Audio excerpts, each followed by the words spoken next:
আসসালামু আলাইকুম। Advanced learning একাডেমির পক্ষ থেকে সবাইকে জানাই অনেক অনেক শুভেচ্ছা ও অভিনন্দন। সুপ্রিয় সপ্তম শ্রেণীর শিক্ষার্থীরা, আজ সমাধান করব তোমাদের গণিত বইয়ের অনুশীলনী 11 অর্থাৎ তথ্য ও উপাত্ত এই অধ্যায়ের অঙ্ক নং 9। এটা দেওয়া আছে তোমাদের 2026 সালের গণিত বইয়ের পৃষ্ঠা 167। দেখো 9 নং প্রশ্নে দেওয়া আছে, কোন শ্রেণীর 60 জন শিক্ষার্থীর গণিত বিষয়ে প্রাপ্ত নম্বর নিচে দেওয়া হলো। গণসংখ্যা সারণী তৈরি করো।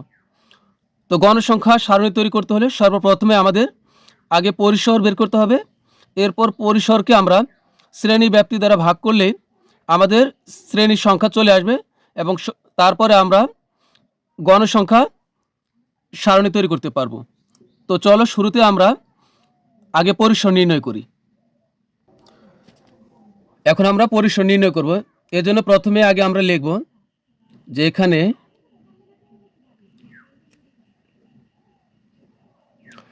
এই যে নম্বরগুলো দেওয়া আছে 60 জন শিক্ষার্থীর, তো এখানে সর্বোচ্চ নম্বর হলো 99 আর হলো সর্বনিম্ন নম্বর হলো 22। তো এখন আমরা আগে পরিচয় করাই দিই। এখানে প্রাপ্ত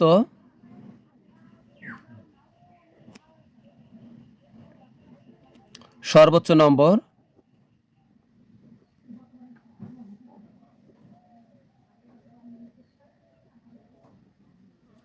99 এবং সর্বনিম্ন নম্বর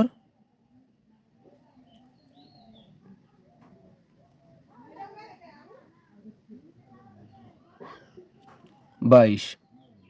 তা আমরা পরিসরের সূত্র জানি। তা আমরা জানি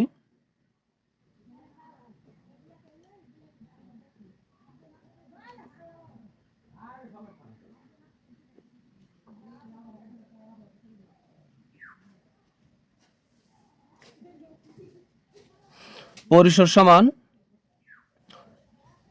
সর্বোচ্চ নম্বর, যেহেতু এখানে নম্বর আছে তাই নম্বর লিখতে হবে, আর তুমি তাহলে সংখ্যাও লিখতে পারো। সর্বোচ্চ নম্বর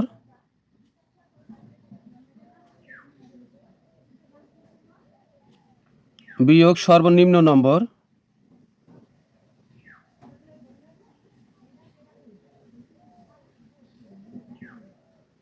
যোগ 1। তো এখন আমরা মান বসাই। তাহলে এখানে যদি আমরা মান বসাই তাহলে কত হবে? সর্বোচ্চ নম্বর হলো 99 আর এই যে বিয়োগের বিয়োগ, সর্বনিম্ন নম্বর হলো 22 ব্র্যাকেটের ব্র্যাকেট যোগ 1। তো 7 আছে 9, 2 আছে 9 পাবো 7 হইলে, 2 আছে 9 পাবো 7 হইলে, তাহলে 77 আর যোগ হলো 1 সমান হলো 78। তো এখানে আমরা শ্রেণীব্যাপ্তি 10 ধরবো, কারণ হলো এখানে কিন্তু নম্বর হলো অনেক নম্বর, 60টি নম্বর। তো আমরা যদি 10 ধরি সেক্ষেত্রে কিন্তু তাহলে আমাদের এই ঘরগুলো কম লাগবে। তা আমরা শ্রেণীব্যাপ্তি 10 ধরি। তো লিখবো যে শ্রেণীব্যাপ্তি 10 ধরে বা শ্রেণী ব্যবধান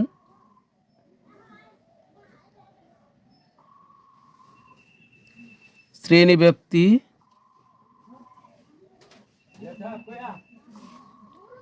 10 ধরে শ্রেণীর সংখ্যা। শ্রেণীর সংখ্যা মানে আমরা এইভাবে কতগুলো দাগ টানবো, এটা হলো শ্রেণীর সংখ্যা।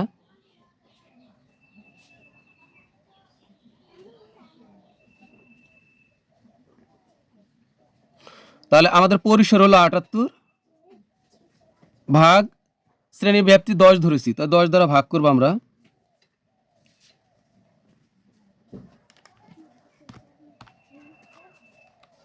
তাহলে 78 ভাগ হলো 10, তাহলে হবে 7.8। 7.8। তো আমরা জানি শ্রেণীর সংখ্যাকে কখনো দশমিক অবস্থায় রাখা যাবে না। 7.8 মানে হলো প্রায় হলো 8, অর্থাৎ 7 থাকলে তারপরে আমরা তারপরেরটা ধরবো। এখানে যদি 8 থাকতো তাহলে তারপরেরটা, 9 থাকলে তারপরের সংখ্যাটি ধরতে হইতো। তো এখন লিখবো প্রায়। এই যে সমান চিহ্নটা একটু বাঁকা করে দেওয়ার নাম হলো প্রায়। তাহলে এটার নাম হলো প্রায় সমান, অর্থাৎ এখানে দিব হলো 8। তাহলে আমাদের হবে কি সুতরাং শ্রেণীর সংখ্যা হবে 8টি। সুতরাং শ্রেণীর সংখ্যা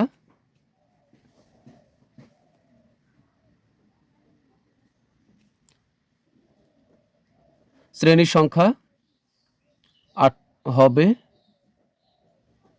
8টি।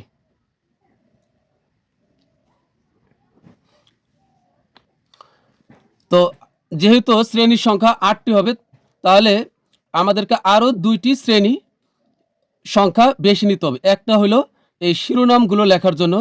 আমরা জানি গণসংখ্যা সারণীর জন্য 3টি উপাদান লাগে। একটা হলো শ্রেণীব্যাপ্তি, অর্থাৎ এখানে যে নম্বরের ঘরটা আছে এটাই শ্রেণীব্যাপ্তির ঘর। শ্রেণীব্যাপ্তি লাগবে, ট্যালি চিহ্ন লাগবে, আর গণসংখ্যা, এই 3টি উপাদান লাগবে গণসংখ্যা সারণী তৈরি করতে। তো অবশ্যই আমরা গণসংখ্যা যে সারণী তার উপরে আমরা এই শিরোনামটা দিব গণসংখ্যা সারণী, এটা লিখব। তারপরে আমরা এর জন্য লাগবে হলো নম্বরের শ্রেণী, ট্যালি চিহ্ন, গণসংখ্যা। এই শিরোনাম লেখার জন্য লাগবে একটা অতিরিক্ত, আর নিচে এই মোটের জন্য লাগবে একটা অতিরিক্ত, তাহলে হলো 2টা। আর এখানে প্রকৃত পক্ষে লাগবে 8টা লেখার জন্যই, তাহলে 8টা আর অতিরিক্ত 2টা লাগবে, হলে মোট 10টি শ্রেণী সংখ্যা লাগবে আমাদের। অর্থাৎ এভাবে 10টি এভাবে লম্বালম্বি ঘর লাগবে আমাদের। তো এখন আমরা নম্বরের শ্রেণী বসে আমরা শ্রেণী আমরা কত ধরেছি হলো শ্রেণীব্যাপ্তি ধরেছি হলো 10 করে। তো এখানে আমাদের সর্বনিম্ন হলো 22। তো আমরা 22 থেকে শুরু করলে নম্বর মিলাইতে একটু অসুবিধা হবে, তাই আমরা 21 থেকে ধরবো। মোট কথা 22 এখানে থাকলেই হইলো। তো 21 থেকে যদি ধরি, অবশ্যই 21-এর পরে 22 তো অবশ্যই আছে, তাহলে আমরা 21 থেকে ধরি। তো এখানে হবে 21-এর সাথে 9 যোগ করার অর্থ হলো এখানে 10 শ্রেণীব্যাপ্তি, কারণ আমরা 21 সহ গণনা করব। তথ্য উপাত্তের অঙ্কের বেলায় আমরা এই নিম্ন সীমা থেকে গণনা শুরু করব, অর্থাৎ প্রথমটি থেকেই গণনা শুরু করব। তো 21, 22, 23, 24, 25, 26, 27, 28, 29, 30, 21 সহ যদি আমরা 10 গণনা করি তাহলে এখানে হবে 30। দেখতে মনে হবে 9, কিন্তু এটা হবে 10 শ্রেণীব্যাপ্তি। তো 30, 30-এর পরে 31, 31 থেকে হবে 40, 40-এর পরে হবে 41, 41 থেকে হবে 50, 50-এর পরে হবে 51, 51 থেকে 60, 60-এর পরে হবে 61, 61 থেকে 70, 70-এর পরে 71, 71 থেকে হবে 80, 80-এর পরে 81, 81 থেকে হবে 90, 90-এর পরে হবে 91, 91 থেকে হবে 100। তো আমাদের কিন্তু সর্বোচ্চ নম্বর ছিল 99, কিন্তু এখানে আমরা গিয়েছি 100 পর্যন্ত। এটা কিন্তু কোনো সমস্যা নয়, অর্থাৎ 91 থেকে 100 এই সব শেষে যে শ্রেণী এর ভিতরে আমাদের 99 থাকলেই হলো। অবশ্যই 91 থেকে 100 এর ভিতরে অবশ্যই 99 আছে। তো এখন আমরা খুব সাবধানে ট্যালি চিহ্নগুলো বসাবো, এটাই হলো সবচেয়ে বড় কাজ। তো এখন আমরা ট্যালি চিহ্নটা কিভাবে বসাবো, এখান থেকে আমরা একটা করে খুঁজে খুঁজে বের করব, আর আমরা ট্যালির ঘরে একটা করে দাগ দিব। তো এখানে তো আমরা সর্বপ্রথম এখানে কত আছে 50, তো এটা কোন শ্রেণীতে যাবে 41 থেকে 50, তো ট্যালির ঘরে আমরা একটা দাগ দিব। এরপরে এটা আমাদের নেওয়া শেষ। এরপরে এখানে আছে 84, 81 থেকে 90, এর ভিতরে অবশ্যই 84 আছে। তারপর হলো 73, 71 থেকে 80, 71 থেকে 80, অবশ্যই এর ভিতরে 73 আছে। তারপর হলো 56, 51 থেকে 60, এর ভিতরে 56 আছে। তারপর হলো 97, এই যে শেষ ঘরে 91 থেকে 100, এখানে কিন্তু আছে 97। তারপর হলো আমাদের 90, তো 81 থেকে 90, এরপরে 82, 81 থেকে 90, এখানে আছে 82, 83, 81 থেকে 90, এখানে অবশ্যই 83 আছে। তারপরে 41, এই যে 41 থেকে 50, এখানে আছে 41, 92, এই শেষ ঘরে 91 থেকে 100, এখানে অবশ্যই 92 আছে। তারপর হলো 42, 41 থেকে 50, এখানে আছে 42, 55, 51 থেকে 60, এখানে আছে 55, 62, 61 থেকে 70, এখানেই আছে 62, 63, 61 থেকে 70, এখানে আছে 63, 96, 91 থেকে এই যে শেষ ঘরে 91 থেকে 100, এখানে আছে 96, 41, 31 থেকে না 41 থেকে 50, এখানে আছে 41, 71, 71 থেকে 80, এখানে আছে 71, 77, 71 থেকে 80, এখানে আছে 77, 78, 71 থেকে 80, এখানে আছে 78, 22, 21 থেকে 30, এখানে আছে 22, তারপর 48, 41 থেকে 50, এখানে আছে 48। তো এখানে কিন্তু আমরা এইভাবে দাগ দিব, চারটা হওয়ার পর আমরা কোনাকুনি দাগ দিব এবং এটাকে গুনবো। তো এই যে এখানে দাগ দিলাম, তাহলে এটা কিন্তু হলো 5টা হলো। এই কোনাকুনি যে দাগ দিচ্ছে এটার জন্য কিন্তু আমাদের 1 গুনতে হবে। তো এটা গেল 48-এর ঘর। তারপরে 46, 41 থেকে 50, এখানে আছে 46, 33, 31 থেকে 40, এখানে আছে 33, 44, 41 থেকে 50, এখানে আছে 44, 61, এই যে 61 থেকে 70, 66, 61 থেকে 70, এর ভিতরেই আছে 66। তারপর হলো 62, 61 থেকে 70, তো এখানে 4টা হয়েছে, আমরা এখানে আরেকটা দাগ দিব, তাহলে এটা 62। তারপর 63, 64, 61 থেকে 70, এখানে আছে 64,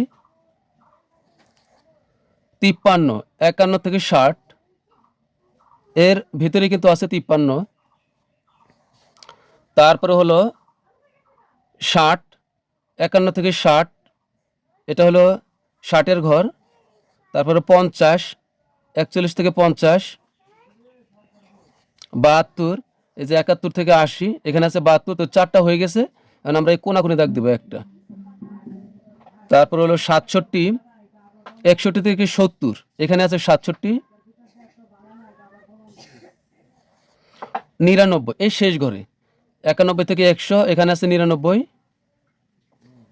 83, 81 থেকে 90, এখানে 4টা হয়ে গেছে, আর একটা দিব আমরা এইভাবে কোনাকুনি, তাহলে এটা হলো 83। তারপর হলো 85, 81 থেকে 90, এর মাঝখানে কিন্তু অবশ্যই 85 আছে। 68, 61 থেকে 70, এখানেই 68 অবস্থিত, 61 থেকে 70, তো এটা 68, 69, 61 থেকে 70, এখানে আছে 69, তো 4টা হয়েছে, আমরা কোনাকুনি দাগ দিই। তারপর হলো 45, 41 থেকে 50, এখানেই এর ভিতরে 45 আছে। 22, 21 থেকে 30, এখানে আছে 22, 22, 21 থেকে 30, এখানে আছে 22। তারপর হলো 27, 21 থেকে 30, এখানে আছে 27, 31, এই যে 31 থেকে 40, 67, 61 থেকে 70, 65, 61 থেকে 70, এখানে আছে 65, 64, 61 থেকে 70, এখানে আছে 64, এই যে 64,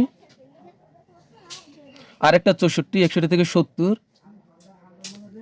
পরে হলো 88, এই যে 81 থেকে 90,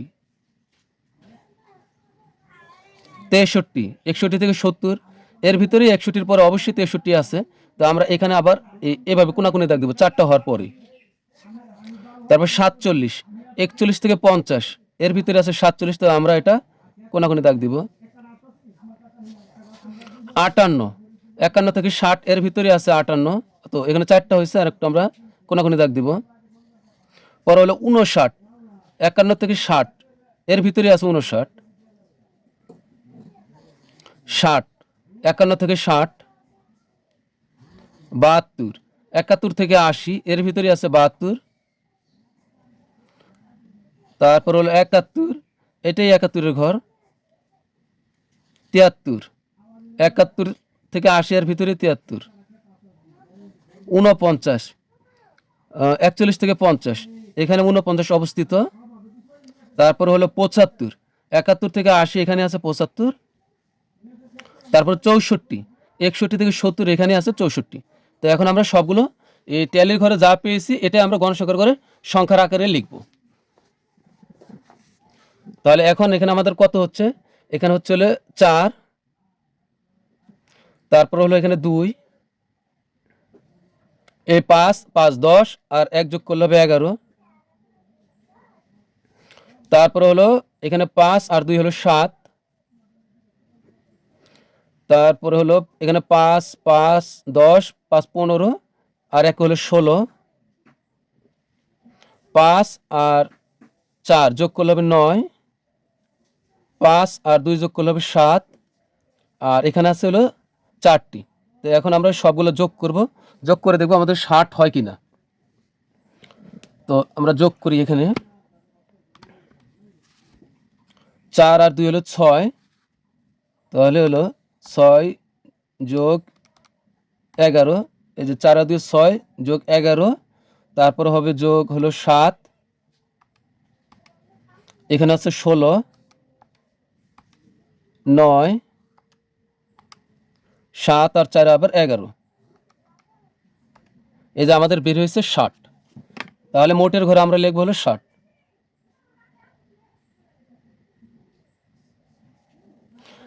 তাহলে এটাই কিন্তু আমাদের গণের সংখ্যা সারণী তৈরি হয়ে গেল।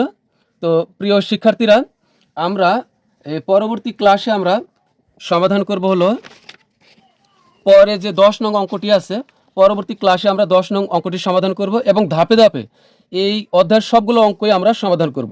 তো পরবর্তী ক্লাস দেখার আমন্ত্রণ জানিয়ে তোমাদের কাছ থেকে বিদায় নিচ্ছি। তোমরা সবাই ভালো থাকবে, অনেক ভালো। আল্লাহ হাফিজ।